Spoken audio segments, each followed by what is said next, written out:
ನಮಸ್ಕಾರ ವೀಕ್ಷಕರೇ, ವಿಶೇಷ ಕಾರ್ಯಕ್ರಮಕ್ಕೆ ಸ್ವಾಗತ. ಪ್ರೀತಿಸೋದು ತಪ್ಪ? ಇದು ನಮ್ಮ ಇವತ್ತಿನ ಪ್ರಶ್ನೆ. ಇಬ್ರು ಪ್ರೇಮಿಗಳು ಪ್ರೀತಿಸ್ತಾರೆ, ಮದುವೆ ಆಗ್ತಾರೆ, ಅದನ್ನ ರಿಜಿಸ್ಟರ್ ಕೂಡ ಮಾಡ್ಕೋತಾರೆ. ಆದ್ರೆ ಮಧ್ಯದಲ್ಲಿ ಬಂದಂತಹ ತಂದೆ ಆ ಪ್ರೀತಿಯನ್ನ ನಿರಾಕರಿಸಿದ್ರು, ಜೊತೆಗೆ ಮದುವೆಯನ್ನ ಮುರಿಯುವಂತಹ ಪ್ರಯತ್ನ ಮಾಡಿದಂತಹ ಒಂದು ಪ್ರಕರಣ ನಡೆದಿದೆ. ಅದ್ರ ಬಗ್ಗೆ ಸಂಪೂರ್ಣ ಮಾಹಿತಿಯನ್ನ ತಿಳಿಸ್ತೀವಿ. ಇದೇ ಈ ಹೊತ್ತಿನ ವಿಶೇಷ ಪ್ರೀತಿಸೋದು ತಪ್ಪ. ವೀಕ್ಷಕರೇ, ದೇಶದಾದ್ಯಂತ ಗಣಿ ಹಗರಣದ ಧೂಳು ಅಂಟಿರೋದಂತೂ ಗೊತ್ತೇ ಇದೆ. ಅದರಲ್ಲಿ ಹಲವಾರು ಜನರ ಹೆಸರು ಕೂಡ ಕೇಳಿಬಂದಿತ್ತು. ಈ ಸಂದರ್ಭದಲ್ಲಿ ಬಳ್ಳಾರಿಯ IFS ಅಧಿಕಾರಿಯಾದಂತಹ ಮುತ್ತಯ್ಯ ಅವರಿಗೂ ಕೂಡ ಈ ಧೂಳು ಅಂಟಿತ್ತು. ಅದರಿಂದ ಅವರು ಸಸ್ಪೆಂಡ್ ಕೂಡ ಆಗಿದ್ರು. ಅವರ ಮಗಳು ಸೌಮ್ಯಶ್ರೀ 4 ವರ್ಷದಿಂದ ಪ್ರೀತಿಸ್ತಾ ಇದ್ದಂತಹ ಅರ್ಜುನ್ನ ವಿವಾಹ ಕೂಡ ಆಗಿದ್ರು. ಆದ್ರೆ ಈ ಪ್ರೀತಿ ವಿವಾಹವನ್ನ ನಿರಾಕರಿಸಿರುವಂತಹ ಮುತ್ತಯ್ಯ ಆ ಮದುವೆಯನ್ನ ಮುರಿಯೋದಕ್ಕೆ ಪ್ರಯತ್ನ ಪಟ್ಟಿದ್ದಾರೆ. ಅವರ ಇಡೀ ಫ್ಯಾಮಿಲಿ ಸೌಮ್ಯಾಳನ್ನ ಕರೆದುಕೊಂಡು ವಾಪಸ್ ಹೋಗಿದೆ. ಯಾವುದೇ ಕಾರಣಕ್ಕೂ ಅವರಿಬ್ಬರ ಮದುವೆಯನ್ನ ನಾವು ಅಂಗೀಕಾರ ಮಾಡೋದಿಲ್ಲ ಅಂತ ಹೇಳ್ತಿದ್ದಾರೆ. ಇದರ ಜೊತೆಗೆ ಮದುವೆ ಆಗಿರುವಂತಹ ಅರ್ಜುನ್ಗೆ ಪ್ರಾಣ ಬೆದರಿಕೆಯೂ ಕೂಡ ಹಾಕ್ತಾ ಇದೆ. ಹಾಗಾದ್ರೆ ಏನಿವರ ಕಥೆ ಅಂತ ತಿಳಿಸೋದಕ್ಕೆ ಸ್ವತಃ ಅರ್ಜುನ್ ನಮ್ಮ ಜೊತೆ ಇದ್ದಾರೆ. ಅರ್ಜುನ್, ಕಾರ್ಯಕ್ರಮಕ್ಕೆ ಸ್ವಾಗತ. ನಮಸ್ಕಾರ. ಸೊ ಅರ್ಜುನ್, ಹೇಗೆ ಶುರು ಆಯಿತು ನಿಮ್ಮ ಪ್ರೇಮ್ ಕಹಾನಿ? ನಮ್ಮ ಪ್ರೇಮ್ ಕಹಾನಿ ಶುರುವಾಗಿದ್ದಂದರೆ, ಅವಳಿಗೆ ನಾನು ಡ್ರೈವಿಂಗ್ ಕಲಿಸ್ತಾ ಇದ್ದೆ, ಕಾರ್ ಡ್ರೈವಿಂಗು. ಸೊ ಆ ಮುಖಾಂತರ ಒಂದು ಆಕ್ಸಿಡೆಂಟಾಗಿ ಪರಿಚಯ ಆದರು. ಒಂದು ಆಕ್ಸಿಡೆಂಟಾಗಿ ಪರಿಚಯ ಆಗಿ ಮತ್ತೆ ಒಂದು 6 ಮಂತ್ ನಮ್ಮಿಬ್ಬರಿಗೂ ಭೇಟಿ ಇರಲಿಲ್ಲ. ಅನ್ಎಕ್ಸ್ಪೆಕ್ಟೆಡಾಗಿ ಮತ್ತೆ ಅವರೇ ಕಾಣಿಸ್ಕೊಂಡ್ರು. ಸೊ ಹಂಗೆ ಪರಿಚಯ ಬೆಳೀತಾ ಹೋಯಿತು. ಆ ಪರಿಚಯ ಸ್ನೇಹ ಆಗ್ತಿರುತ್ತು. ಸ್ನೇಹ ಪ್ರೀತಿ ಆಯಿತು. ಅದು 4 ವರ್ಷದಿಂದನೇ ಸ್ವಲ್ಪ ಹಂಗೆ ಲೈಟಾಗಿ ಬೆಳೀತಾ ಇಬ್ಬರು ಲವ್ ಮಾಡೋಕ್ಕೆ ಇಷ್ಟಪಟ್ವಿ. ಸೊ ಫಸ್ಟು ಹೇಳಿದ್ದು ನಾನೇ ಪ್ರಪೋಸ್ ಮಾಡಿದ್ದು. ಆನಂತರ ಅವಳು ಹೇಳಿದ್ಲು, ಇಲ್ಲ ನಾನು ಫಸ್ಟ್ ಡೇ ನಿನ್ನ ಕಂಡಾಗೆ ತುಂಬ ಇಷ್ಟಪಟ್ಟಿದ್ದೆ, ಬಟ್ ನಾನು ಹೇಳಿರಲಿಲ್ಲ ಅಷ್ಟೇ ನಿನ್ನ ಹತ್ರ. ಸೊ ನಿನಗಿಂತ ಜಾಸ್ತಿ ನಾನೇ ಇಷ್ಟಪಡ್ತೀನಿ ಅಂತ ಹೇಳಿದ್ಲು. ಅದಾದಮೇಲೆ ಒಂದು 4 ವರ್ಷ ತುಂಬಾ ಲವ್ ಮಾಡಿದ್ವಿ. ಆಮೇಲೆ ಸಬ್ ರಿಜಿಸ್ಟ್ರಲ್ ಆಫೀಸರ್ ರಿಜಿಸ್ಟ್ರ್ ದೇವಸ್ಥಾನದಲ್ಲಿ ಮದುವೆ. ನಾನೇ ಅದೇ ಹೇಳಿದೆ ಅವಳಿಗೆ, ಸೊ ಹಿಂಗೆ ಆಗೋಣ, ಇಲ್ಲಾಂದರೆ ನಿಮ್ಮ ಮನೆ ಕಡೆಯಿಂದ ಗೊತ್ತಾದರೆ ಸುಮಾರು ಪ್ರಾಬ್ಲಮ್ ಆಗುತ್ತೆ. ಯಾಕಂದರೆ ಅವ್ರ ಮನೆ ಕಡೆ ಅವ್ರ ಅಪ್ಪಾಜಿ ಹೈ ಇನ್ಫ್ಲುಯೆನ್ಸ್ ಪರ್ಸನ್ನು. ಸೊ ಉನ್ನತ ಅಧಿಕಾರದಲ್ಲಿರೋರು. ನನಗೆ ಅವರಷ್ಟು ಪವರ್ ಇಲ್ಲ, ಇನ್ಫ್ಲುಯೆನ್ಸ್ ಇಲ್ಲ, ಮತ್ತು ಇನ್ನೊಂದಿಲ್ಲ, ಸಪೋರ್ಟ್ ಕೊಡೋರು ಯಾರೂ ಇಲ್ಲ. ಮತ್ತು ಅಲ್ಲಿ ಅವ್ರ ಫ್ಯಾಮಿಲಿ ಕಡೆಯಿಂದ ಬಂದುಬಿಟ್ರೆ ಸುಮಾರು ಇನ್ಫ್ಲುಯೆನ್ಸ್ ಇದೆ ಅವರಿಗೆ. ಸುಮಾರು ಅಂದರೆ ತುಂಬಾ ಇನ್ಫ್ಲುಯೆನ್ಸ್ ಇದೆ. ಸೊ ಅವ್ರ ಇನ್ಫ್ಲುಯೆನ್ಸ್ ನನಗಿಲ್ಲ. ಹಂಗಾಗಿ ಮುಂದೆ ಏನಾದರೂ ಪ್ರಾಬ್ಲಮ್ ಆಗ್ಬೋದು.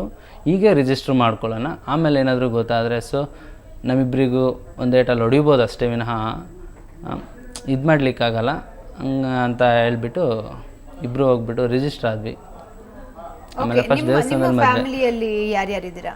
ನಮ್ಮ ಫ್ಯಾಮಿಲಿಯಲ್ಲಿ ನಮ್ಮ ಅಪ್ಪಾಜಿ ಇದ್ದಾರೆ, ಅಮ್ಮ ಇದ್ದಾರೆ, ಅಕ್ಕ ಇದ್ದಾರೆ, ಮತ್ತು ಅಣ್ಣಂದ್ರಿಬ್ರು ಇದ್ದಾರೆ. ಓಕೆ, ಏನು ಮಾಡ್ಕೊಂಡಿದ್ದಾರೆ ಅಣ್ಣಂದಿರು? ಅಣ್ಣಂದ್ರು ಸೇಮ್ ಡ್ರೈವಿಂಗ್ ಮಾಡ್ಕೊಂಡಿದ್ದಾರೆ ಮೇಡಮ್. ಅಪ್ಪಾಜಿ ಅಧ್ಯಕ್ಷ ಇದ್ರು, ಗ್ರಾಮ ಪಂಚಾಯತಿ ಅಧ್ಯಕ್ಷ ಇದ್ರು ನಮ್ಮ ಚಿಲ್ಕೆರೆ ತಾಲೂಕಲ್ಲಿ. ಸೊ ಅಮ್ಮ ಬಂದ್ಬಿಟ್ಟು ಅಲ್ಲಿ ಹೌಸ್ ವೈಫು, ಅಕ್ಕನೂ ಹೌಸ್ ವೈಫು. ಸೊ ಅವ್ರ ಫ್ಯಾಮಿಲಿಯಲ್ಲಿ ಯಾರ್ಯಾರಿದ್ದಾರೆ ಅಂದರೆ ಅವ್ರ ಫ್ಯಾಮಿಲಿ ಬ್ಯಾಕ್ಗ್ರೌಂಡ್ ಬಗ್ಗೆ ಸಾಕಷ್ಟು ಹೇಳ್ತಾ ಇದ್ದಾರೆ. ಫ್ಯಾಮಿಲಿ ಬ್ಯಾಕ್ಗ್ರೌಂಡ್ ಅಂದರೆ ಸುಮಾರು ಇದೆ ಮೇಡಮ್. ಅಲ್ಲಿ ಅವರು ತಾಯಿಯವರು, ಅಲ್ಲಿ ಅಣ್ಣ ಬಂದುಬಿಟ್ಟು ಇಂಡಿಪೆಂಡೆಂಟ್ MLA ಇದ್ದಾರೆ. ಅವ್ರ ಹೆಸರು ಬಂದುಬಿಟ್ಟು ರಾಜೇಶ್ ಅಂತಂದೇಳಿ. ಮತ್ತು ಅವ್ರ ಅಪ್ಪಾಜಿಯವರು ಅಣ್ಣ ಬಂದುಬಿಟ್ಟು ಅವರು ಕೂಡ ಇಂಡಿಪೆಂಡೆಂಟ್ MLA ಇರಬೇಕು. ಸೊ ಇಷ್ಟೆಲ್ಲ ಪವರ್ ಇರೋ ಅವರು, ಮತ್ತು ನಾನು ಬಂದುಬಿಟ್ಟು ಒಬ್ಬ ಆರ್ಡಿನರಿ ಡ್ರೈವರು. ಸೊ ಹಂಗಾಗಿ ನಮ್ಮಿಬ್ಬರ ಮಧ್ಯೆ ಸಾಕಷ್ಟು ಸಮಸ್ಯೆಗಳು ಬರುತ್ತೆ ಅನ್ನೋ ಒಂದಿದು ನನಗೆ. ಆ್ಯಕ್ಚುಲಿ ನನಗೆ ಫಸ್ಟ್ ಲವ್ ಮಾಡಿದಾಗ ಅವಳು ಯಾರ ಮಗಳು ಏನು ಅಂತ ಗೊತ್ತಿರಲಿಲ್ಲ. ಲವ್ ಮಾಡಿ 1.5 ಇಯರ್ ಆದಮೇಲೆ ಗೊತ್ತಾಯ್ತು ಇಂಥವ್ರ ಮಗಳು ಅಂತ. ಆಮೇಲೆ ಸ್ಟೆಪ್ ಬೈ ಸ್ಟೆಪ್ ಅವರ ಲೆವೆಲ್ ಎಲ್ಲ ಗೊತ್ತಾಗ್ತಾ ಹೋಗ್ತು. ಅವಾಗ ನಾನು ಇವಳನ್ನ ಅವಾಯ್ಡ್ ಮಾಡೋ ಪರಿಸ್ಥಿತಿಲಿ ಇರಲಿಲ್ಲ. ಸೊ ಆಲ್ರೆಡಿ ತುಂಬ ಹಚ್ಕೊಂಡಿದ್ದೆ, ಅವಳು ಹಚ್ಕೊಂಡಿದ್ಲು, ನಾನು ಹಚ್ಕೊಂಡಿದ್ದೆ. ತುಂಬಾ ಲವ್ ಮಾಡ್ತಾ ಇದ್ವಿ, ತುಂಬಾ ಮಾಡ್ತಾನೂ ಇದ್ದೀವಿ ಈಗ ಕೂಡ. ಸೊ ಹಂಗಾಗಿ ಇಲ್ಲಿಗೆ ನಾನು ಎಂಟ್ರಾಗ್ಲಿಕ್ಕೂ ಮುಂಚೆ ಅವರಿಗೆ ಸುಮಾರು ಸಲ ಫೋನ್ ಮಾಡಿ ರಿಕ್ವೆಸ್ಟ್ ಮಾಡ್ಕೊಂಡು, ನಂಗೆ ಅಷ್ಟು ಹೊಡೆದಿದ್ದೀರಾ, ಅಷ್ಟೆಲ್ಲ ಇದು ಮಾಡಿದ್ರೆ. ಸೊ ನಾನು ಅದನ್ನು ಯಾವುದೂ ಕೇಳಲ್ಲ. ಓಕೆ, ಬೇಕಂದ್ರೆ ಮತ್ತೆ ಹೊಡೀರಿ, ನೀವೇನಾದರೂ ಮಾಡಿ, ನಮ್ಮಿಬ್ಬರನ್ನ ಮಾತ್ರ ದೂರ ಮಾಡಿಬಿಡಿ. ಅಟ್ಲೀಸ್ಟ್ ಒಂದು ಸಲ ಅವಳ ಹತ್ರ ಫೋನಲ್ಲಿ ಮಾತಾಡ್ತೀನಿ ನಾನು, ಒಂದು ಸೆಕೆಂಡ್ ಟೈಮ್ ಕೊಡಿ ಸಾಕು. ಒಂದು ಸಲ ಅಲೋ ಅನ್ಸಿ ಸಾಕು, ಅವಳು ಜೀವಂತಗಳಿದ್ದಾಳೆ ಅಂತೇಳಿ ನಾನು ಸುಮ್ಮನೆ ಇರ್ತೀನಿ ಅಂತಂದು ಎಷ್ಟು ಹೇಳಿದ್ರು ಅವರು ಕೇಳಲಿಲ್ಲ. ಇಲ್ಲ, ನಿನ್ಗೆ ಹಂಗೆ ಮಾಡ್ತೀನಿ, ಹಿಂಗೆ ಮಾಡ್ತೀನಿ, ನಿನ್ನ ಕೈಗೆ ಸಿಗು. ಅದರಲ್ಲಿ ನಾನು ಎಲ್ಲೋದ್ರೂ ನೀನು ಇಲ್ಲೇ ಇದೆಯಾ ಅಂತ ಹೇಳೋರು ಫೋನ್ ಮಾಡಿ. ಯಶವಂತಪುರದಲ್ಲಿದ್ದರೆ ಯಶವಂತಪುರದಲ್ಲಿದ್ದೆ, ಚಿತ್ರದುರ್ಗದಲ್ಲಿದ್ದರೆ ಕರೆಕ್ಟಾಗಿ ಇಲ್ಲೇ ಇದೆಯಾ ಅಂತ ಹೇಳೋರು. ಸೊ ಅವ್ರು ಹೇಳಿದ ತಕ್ಷಣ ನನಗೆ ಮತ್ತೆ ಪ್ರಾಣ ಭಯ ಜಾಸ್ತಿ ಆಗ್ಬಿಡೋದು. ಸೊ ಅಲ್ಲಿಂದ ನಿಂತ್ಕೊಳ್ತಿಲ್ಲ, ಮತ್ತೆ ಹೊಡ್ತಾ ಇರೋದು, ಎಲ್ಲಿಗೆ ಅಂತಲೇ ಗೊತ್ತಾಗ್ತಿಲ್ಲ. ಅಂದರೆ ಈಗ ಈ 4 ದಿನ ನಾವು ಬದುಕಿರೋ ಪ್ರತಿ ಕ್ಷಣನೂ ಭಯಂಕರ ಟಾರ್ಚರ್ ಅನುಭವಿಸಿದ್ದೀನಿ. ಓಕೆ, ಈಗ 4 ವರ್ಷ ಇಬ್ರು ಒಬ್ರನ್ನೊಬ್ಬರನ್ನ ಪ್ರೀತಿಸಿದ್ರಿ. ಖಂಡಿತ ಇಬ್ರು ಪ್ರೀತಿಸ್ಕೊಳ್ತಿದ್ದಾರೆ ಅಂದ್ರೆ ಅವ್ರ ಮನೆಯಿಂದ ವಿರೋಧ ಬರೋದಂತೂ ಖಂಡಿತ ನಾವು ಎಕ್ಸ್ಪೆಕ್ಟ್ ಮಾಡುವಂತಹದ್ದೇ. ಅದರಲ್ಲಿ ಯಾರು ವಿರೋಧ ಮಾಡೋದೇ ಇಲ್ಲ. ಪ್ರೀತಿಸಿದ ಎಲ್ಲರನ್ನೂ ಕೂಡ ಅವ್ರ ತಂದೆ ತಾಯಿ ಮುಂದೆ ನಿಂತು ಮದುವೆ ಮಾಡಿಸ್ತಾರೆ ಅಂತಂತೂ ನಾವು ಎಕ್ಸ್ಪೆಕ್ಟ್ ಮಾಡಕ್ ಆಗಲ್ಲ. ಬಟ್ ಎಲ್ಲೋ ಒಂದ್ ಕಡೆ ಅನ್ಸುತ್ತಾ ನಿಮ್ಗೆ, ಹೋಗಿ ಮಾತಾಡಿದ್ರೆ ಏನಾದ್ರೂ ಆಗಬಹುದು, ಆತರ ಏನಾದ್ರೂ ಟ್ರೈ ಅಟ್ ಲೀಸ್ಟ್ ಮಾಡಿದ್ರ? ಮೇಡಮ್, ನಮ್ಮ ಫ್ರೆಂಡ್ ಸರ್ಕಲಲ್ಲಿ ಹೇಳೋದಾಗಲಿ ಇಲ್ಲ ಅವ್ರ ಇನ್ಫ್ಲುಯೆನ್ಸ್ ಆಗಲಿ ಲೆಕ್ಕ ಹಾಕ್ಕೊಂಡ್ರೆ ನನಗೆ ಒಂದು ಮಾತ್ರ ಇತ್ತು, ಅವ್ರ ಮನೆಗೆ ಹೋಗಿ ನಾನು ಈ ಥರ ಹೋಗಿ ಏನು ಕೇಳಿದರೆ ಜೀವಂತವಾಗಿ ವಾಪಸ್ ಬರಲ್ಲ ಅನ್ನೋದು ಮಾತ್ರ 100% ಇತ್ತು ಮೇಡಮ್. ಬಟ್ ಯಾಕೆ ಹಾಗೆ ಅನಿಸ್ತಿತ್ತು ನಿಮಗೆ? ಮೇಡಮ್, ಅವ್ರ ಇನ್ಫ್ಲುಯೆನ್ಸ್ ಪರ್ಸನ್ ಮೇಡಮ್. ಅಲ್ಲ, ಒಂದ್ಸಲ ಹೋಗಿ ಕೇಳಬಹುದಿತ್ತು ಮೇಡಮ್. ಅಟ್ಲೀಸ್ಟ್ ನಾವಲ್ಲಿ ರೂಮಲ್ಲಿ ಸಿಕ್ಕಿದ್ಕೆ ಅವತ್ತು ನನಗೆ ಸಿಕ್ಕೋ ಬಹುಮಾನ ನಿಮಗೆ ಗೊತ್ತಿರಬೇಕು. ರೋಡಲ್ಲಿ ಹಿಡ್ಕೊಂಡು ಓಡಿದ್ರು, ಅಷ್ಟೆಲ್ಲ ಮಾಡಿದರು. ಸೊ ಯಾರು ಕೇಳಲಿಕ್ಕೆ ಕೂಡ ಬರಲಿಲ್ಲ. ಅವ್ರು ಸ್ಕಾರ್ಪಿಯೋದಲ್ಲೇ ತಗೊಂಡು ಲಾಸ್ಟ್ ನನ್ನ ಕಡೆ ಪಕ್ಷ ನನ್ನ ಏನು ಲಕ್ಕು, ಅವರಿಂದ ನಾನು ಎಸ್ಕೇಪ್ ಆಗಿದ್ದು ನಾನು ಲಕ್ಕು ಅಂದ್ಕೊಂಡಿದ್ದೆ. ಇಲ್ಲೇವರೆಗೂ ನಾನು ಅವ್ರ ಹತ್ರ ಇದ್ದಿದ್ರೆ ಗ್ಯಾರಂಟಿ ಜೀವಂತವಾಗಿ ಇರ್ತಿರಲ್ಲ ಅನ್ನೋದು ಮಾತ್ರ ಹೇಳ್ತೀನಿ ನಾನು ಹೇಳಲಿಕ್ಕೆ ಇಷ್ಟಪಡ್ತೀನಿ. ನಿಮ್ಮ ಫ್ಯಾಮಿಲಿಯವ್ರು ಏನು ಹೇಳ್ತಾರೆ ನಿಮ್ಮ ಮತ್ತೆ ಸೌಮ್ಯಶ್ರೀ ಮದುವೆ ಬಗ್ಗೆ ಆಗಿರಲಿ ಅಥವಾ ಅವ್ರ ಫ್ಯಾಮಿಲಿ ಬಗ್ಗೆ ಆಗಿರಲಿ? ನಮ್ಮ ಫ್ಯಾಮಿಲಿಲಿ ಅಂದರೆ ಮೇಡಮ್, ನನಗೆ ಅಣ್ಣಂದ್ರೆಲ್ಲ ತುಂಬಾ ಇಷ್ಟಪಟ್ಟು ಬೆಳೆಸಿರೋದು. ಅಂದರೆ ನಾನು ಫಸ್ಟಿಂದನೂ ಕೆಲಸ ಮಾಡಲಿಲ್ಲ, ಇನ್ನೊಂದು ಮತ್ತೊಂದು ಯಾವುದಕ್ಕೂ ನಂಗೆ ಕೊರತೆ ಕೊಟ್ಟಿಲ್ಲ. ನಮ್ಮ ಹತ್ರ ಅಮೌಂಟ್ ಇಲ್ಲದೆ ಇರ್ಬೋದು, ಮತ್ತು ನಾವು ಅಷ್ಟು ರಿಚೆಸ್ಟ್ ಪರ್ಸನ್ ಅಲ್ಲದೆ ಇರ್ಬೋದು, ವಿನಃ ನಮ್ಮ ಅಣ್ಣಂದ್ರಿಗೆ ಅಂದರೆ ನಾನು ಅಂದ್ರೆ ಜೀವ. ಅಕ್ಕಾಗಷ್ಟೇ, ಅಪ್ಪಗಷ್ಟೇ, ಅಮ್ಮಗಷ್ಟೇ, ಪ್ರತಿಯೊಬ್ಬರಿಗೂ ನಾನೇ ಚಿಕ್ಕ ಮಗು ಇದ್ದಂಗೆ. ಅವರಿಗೆ ಈ ಏಜಲ್ಲಿ ಬಂದರೂ ನಾನೇ ಚಿಕ್ಕ ಮಗು ಇದ್ದಂಗೆ. ಸೊ ನನ್ನನ್ನು ತುಂಬ ಲೈಕ್ ಮಾಡ್ತಾರೆ ಇದುವರೆಗಾಗಲಿ. ನಾನಂದ್ರೆ ಅವ್ರಿಗೆ ತುಂಬ ಇಷ್ಟ, ಹೇಳಲಿಕ್ಕಾಗಲ್ಲ. ಅಲ್ಲ, ಈ ರೀತಿ ವಿಷಯ ಪ್ರಸ್ತಾಪ ಏನಾದರೂ ಮಾಡಿದ್ರೆ ನಿಮ್ಮ ಮನೆ? ಈ ರೀತಿ ವಿಷಯ ನಮ್ಮ ಮನೇಲಿ ಹೇಳಿದ್ದೀನಿ. ಆ್ಯಕ್ಚುಲಿ ನಮ್ಮ ಮನೆಗೆ ಒಂದೇ ಭಯ, ಅವರು ನಿಂಗೆ ಏನಾದರೂ ಮಾಡ್ತಾರೆ. ಯಾಕಂದರೆ ನಮ್ಮ ಮನೆಗೆ ಇದು ಗೊತ್ತಿತ್ತು, ಮತ್ತು ಅಲ್ಲಿ ಅಕ್ಕಪಕ್ಕದವ್ರು ಹೇಳ್ತಿದ್ರು ಅವ್ರ ಮನೆಗೆ ಏನಾದರೂ ಗೊತ್ತಾದರೆ ನಿಮ್ಮ ಮಗ ಜೀವಂತವಾಗಿರಲ್ಲ ಅಂತ. ಆ ಭಯ ತುಂಬಾ ಇತ್ತು ಮನೆಯವ್ರಿಗೆ. ಹಂಗಾಗ್ಬಿಟ್ಟು ಇಲ್ಲಪ್ಪ ನೀನು ಇಂಪಾರ್ಟೆಂಟು ನಮಗೆ, ಸೊ ಬೇಡ, ಅವ್ರು ಯಾರು ಬೇಡ, ಯಾವುದನ್ನು ಒಳ್ಳೆ ಹುಡುಗಿ ನೋಡಿ ಮದುವೆ ಆಗು, ಚೆನ್ನಾಗಿರು, ಅವ್ರು ಬೇಡ, ಇಷ್ಟನ್ನು ಮಾತ್ರ ಹೇಳ್ತಾ ಇದ್ರು. ನಮ್ಗೆ ಎಕ್ಸ್ಪೆಕ್ಟ್ ಮಾಡಿದ್ರೆ ನೀವು ಈ ರೀತಿ ಒಂದು ತೊಂದರೆ ಉಂಟಾಗುತ್ತೆ ಮುಂದೆ ತೊಂದರೆ ಆಗುತ್ತೆ ಅಂತ ಗೊತ್ತಿತ್ತು. ಬಟ್ ಇಷ್ಟೊಂದು ಭಯ ಪಟ್ಕೊಂಡು ಇಷ್ಟೊಂದಲ್ಲಿ ಹೆದರ್ಕೊಂಡು ಇದು ಮಾಡ್ತೀನಿ ಅಂತಂದಂತೂ ಚಾನ್ಸಲ್ಲಿ ಅಂದ್ಕೊಂಡಿರಲಿಲ್ಲ, ಕನಸಲ್ಲೂ ಅಂದ್ಕೊಂಡಿರಲಿಲ್ಲ ಇಷ್ಟೊಂದೆಲ್ಲ ಇದಾಗುತ್ತೆ ಅಂತ. ಇದ್ರಲ್ಲಿ ಮುಖ್ಯವಾಗಿ ಅವ್ರ ತಾಯಿ, ಸೌಮ್ಯ ತಾಯಿ ತುಂಬಾ ಇನ್ವಾಲ್ವ್ ಆಗಿದ್ದಾರೆ ಅಂತ ಹೇಳಿದ್ರು. ತುಂಬಾನೇ ಇನ್ವಾಲ್ವ್ ಆಗಿದ್ದಾರೆ ಅವರು. ಸೊ ಅವ್ರದ್ದು ಬಂದ್ಬಿಟ್ಟು ಅದೇ ತುಂಬ ಫೋನ್ ಮಾಡಿ ಹೇಳೋದು ನನಗೆ. ಯಾಕಂದರೆ ನಾನು ಫಸ್ಟಿಂದನೂ ಫೋನ್ ಮಾಡಿ ಇಲ್ಲಿ ಬಂದಾಳಿಂದನೂ ಫೋನ್ ಮಾಡಿ ರಿಕ್ವೆಸ್ಟ್ ಮಾಡ್ಕೊಳ್ತಿದ್ದೆ. ಸೊ ಫೋನ್ ಮಾತ್ರ ಸ್ವಿಚ್ ಆಫ್ ಮಾಡಿಲ್ಲ. ಸ್ವಿಚ್ ಆಫ್ ಮಾಡಿದ್ರು ಯಾವಾಗಾರು ಅವ್ರು ಸಡನ್ನಾಗಿ ಏನಾದರೂ ಅಂದಾಗ ಒಂದು half an hour switch off ಮಾಡಿದ್ದೆ ಅಷ್ಟೇ. ಬೈದಾಗ ತುಂಬ ಬೈದರು, ಆದರೂ ನಾನು ಕೇಳಿಲ್ಲ. ಅದನ್ನು ಯಾಕೆ ಅಂತ ಕೇಳಿಲ್ಲ.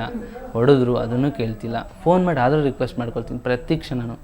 ಇಲ್ಲ, ನೀವು ಹೇಳ್ದಂಗೆ ಕೇಳ್ತೀನಿ, ನೀವು ಏನೇ ಹೇಳಿ ಕೇಳ್ತೀನಿ. ಅಲ್ಲಿಗೆ ಬರಬೇಕಾ? ಓಕೆ, ದಾವಣಗೆರೆಗೆ ಬರ್ತೀನಿ ನಾನು.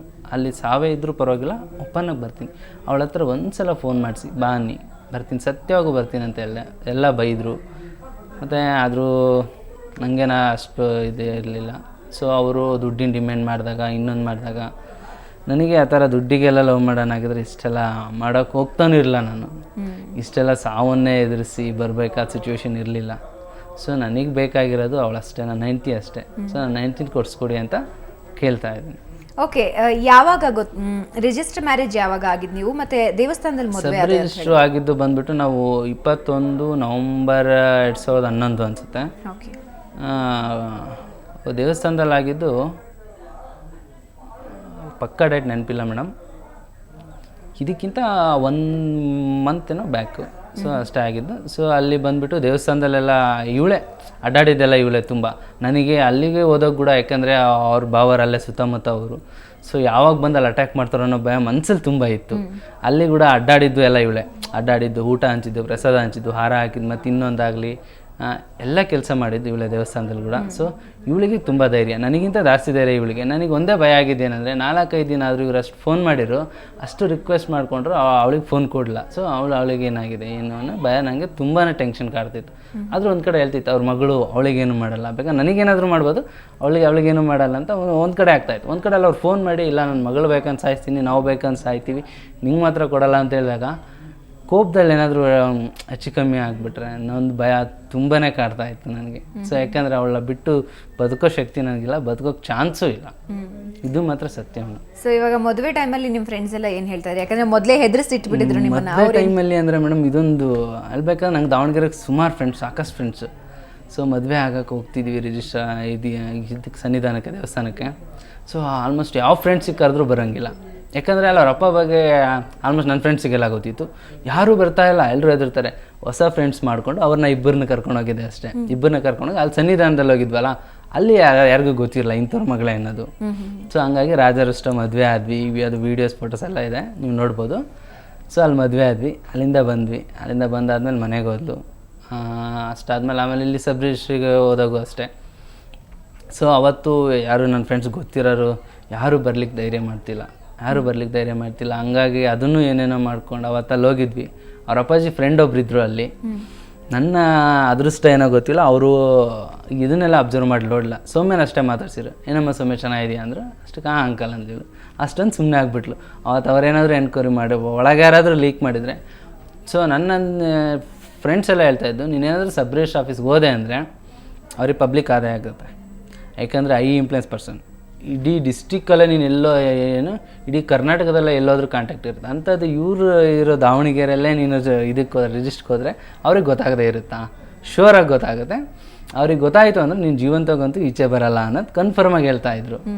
ತುಂಬ ಶೋರಾಗಿ. ನನಗೆ ಆ ಭಯ ಮನಸ್ಸಲ್ಲಿ ರಿಜಿಸ್ಟರ್ ಆಫೀಸ್ಗೆ ಹೋದಾಗೂ ಅಷ್ಟೇ ನನಗೆ ಆಲ್ಮೋಸ್ಟ್ ಕೈಕಾಲು ವೈಬ್ರೇಟ್ ಆಗ್ತಾಯಿತ್ತು, ತುಂಬಾ ವೈಬ್ರೇಟ್ ಆಗ್ತಿತ್ತು. ಆದರೂ ಒಳಗಡೆ ನಿಮ್ಮ ರಿಜಿಸ್ಟರ್ ಆಫೀಸ್ಗೆ ಹೋದಂತಹ ಎಕ್ಸ್ಪೀರಿಯನ್ಸ್ ಬಗ್ಗೆ ಇನ್ನಷ್ಟು ನಿಮ್ಮ ಜೊತೆ ಮಾತಾಡ್ತೀನಿ. ಸೊ ವೀಕ್ಷಕರೇ, ಅದ್ರ ಬಗ್ಗೆ ಮಾಹಿತಿ ಕೊಡ್ತೀನಿ. ಅದ್ರ ಜೊತೆಗೆ ಮುತ್ತಯ್ಯ ಅವರ ಫ್ಯಾಮಿಲಿ ಯಾವ ರೀತಿ ಟಾರ್ಚರ್ ಮಾಡಿದೆ ಅರ್ಜುನ್ ಅವ್ರನ್ನ, ಇದ್ರ ಬಗ್ಗೆನೂ ಮಾಹಿತಿ ಇದೆ. ಅದಕ್ಕೂ ಮುಂಚೆ ಒಂದು ಸಣ್ಣ ವಿರಾಮ.